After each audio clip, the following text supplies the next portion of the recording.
Dementia അല്ലെങ്കിൽ നമ്മുടെ ബുദ്ധിശക്തി കോഗ്നിറ്റീവ് പവർ കുറഞ്ഞു പോകുന്നൊരവസ്ഥ. അതിൽ അൾഷൈമേഴ്സ് ഡിസീസ് നമ്മൾ കേട്ടിട്ടുണ്ട്. ഇത് അൾഷൈമേഴ്സ് ഡിസീസ് ഡിമെൻഷ്യ ഒന്നല്ല. ഡിമെൻഷ്യ ഉണ്ടാക്കുന്ന ഒരുപാട് രോഗങ്ങളൊന്ന് മാത്രമാണ് അൾഷൈമേഴ്സ് ഡിസീസ് എന്നുള്ളത്. ഇന്ന് ഡിമെൻഷ്യയെക്കുറിച്ചും ഡിമെൻഷ്യ വരുന്നത് തടയാൻ എന്ത് നമുക്ക് ചെയ്യാൻ പറ്റുമെന്നതിനെക്കുറിച്ചും കുറച്ച് കാര്യങ്ങൾ പറയാമെന്ന് വിചാരിച്ചു. എന്തൊക്കെയാണ് ഡിമെൻഷ്യ ഉണ്ടാക്കുന്നത്? അതിലേറ്റവും കൂടുതൽ കാണുന്ന അൾഷൈമേഴ്സ് ഡിമെൻഷ്യ എന്തൊക്കെ ഉണ്ടാക്കുന്നത്?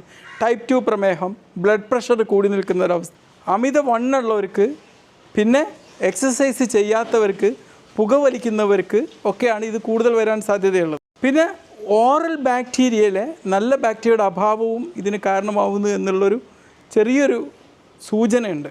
ഈ ഡിമെൻഷ്യയുടെ തുടക്കത്തിൽ കാണിക്കുന്ന ലക്ഷണങ്ങൾ എന്തൊക്കെയാണ്? ഇത് നമ്മൾ തിരിച്ചറിഞ്ഞാൽ കുറച്ചൊക്കെ നമുക്ക് ഇത് വരുന്നത് പ്രോഗ്രഷൻ നമുക്ക് തടയാൻ പറ്റും. ഷോർട്ട് ടേം മെമ്മറി ലോസ്, ഓർമ്മക്കുറവ്, പെട്ടെന്ന് ഒരു കാര്യം നമ്മളിവിടെ വെച്ചത് പെട്ടെന്ന് മറന്നു പോകുന്ന സാഹചര്യങ്ങൾ, ഇതൊക്കെ ഉണ്ടെങ്കിൽ അതിൻ്റെ ഒരു തുടക്കമാവാൻ സാധ്യതയുണ്ട്.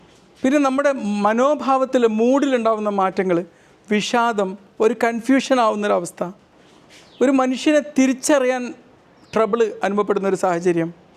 ഇത് സ്ത്രീകളിലാണ് ഈ ഡിമെൻഷ്യ പുരുഷന്മാരെക്കാളും കൂടുതലായി കാണുന്നത് എന്നുള്ളത് ഒരു ദുഃഖകരമായൊരു സത്യമാണ്. എന്തുകൊണ്ടാണ് ഡിമെൻഷ്യ വരുന്നത്? നമ്മുടെ തലച്ചോറിലെ കോശങ്ങൾ, ന്യൂറോൺസ് നശിച്ചു പോകുന്നതുകൊണ്ടാണ്. അപ്പോൾ തലച്ചോറ് ഷ്രിങ്ക് ചെയ്ത് ചുരുങ്ങിപ്പോകുന്നു, ആ ന്യൂറൽ കണക്ഷൻസ് ഇല്ലാതാവുന്നു, അപ്പോൾ ഓർമ്മകളൊക്കെ അവിടെ നശിച്ചു പോകുന്ന സാഹചര്യം ഉണ്ടാകുന്നു. എങ്ങനെ നമുക്ക് ഡിമെൻഷ്യ വരുന്നത് തടയാം? തീർച്ചയായിട്ടും ഏറ്റവും ബെസ്റ്റ് മെഡിസിൻ എന്ന് പറഞ്ഞാൽ എന്തായാലും നന്നായിട്ട് വ്യായാമം ചെയ്യുക എന്നുള്ളതാണ്. പിന്നെ നമ്മളെ ബ്രെയിനിന് പവർ നൽകുന്ന ഭക്ഷണങ്ങൾ കഴിക്കാൻ നോക്കുക. ഡാർക്ക് ചോക്ലേറ്റ്, ആരോഗ്യപരമായിട്ടുള്ള മത്സ്യങ്ങൾ, ബെറീസ്, ബ്രോക്കലി, ഇതുപോലുള്ള ഭക്ഷണങ്ങൾ ഉൾപ്പെടുത്താൻ വേണ്ടി ശ്രമിക്കുക.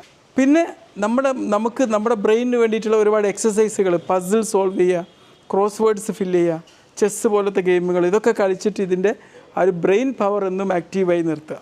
ബ്ലഡ് പ്രഷറും ബ്ലഡ് ഷുഗറും നിയന്ത്രണത്തിലേക്ക് കൊണ്ടുവരിക. പിന്നെ നമ്മുടെ വായയുടെ ശുചിത്വം എപ്പോഴും കാത്തു സൂക്ഷിക്കാൻ വേണ്ടി നോക്കുക. ഒരുപാട് മനോഹരമായ ഓർമ്മകളുടെ വലിയൊരു കലവറയാണ് നമ്മുടെ മസ്തിഷ്കം. ഈ ഓർമ്മകൾ ഇല്ലാതായി കഴിഞ്ഞാൽ ചിലപ്പോൾ നമ്മുടെ ജീവിതത്തിൽ നമ്മൾ അനുഭവിക്കുന്ന പല അനുഭൂതികളും നമ്മൾ അപ്രത്യക്ഷമായി പോകും.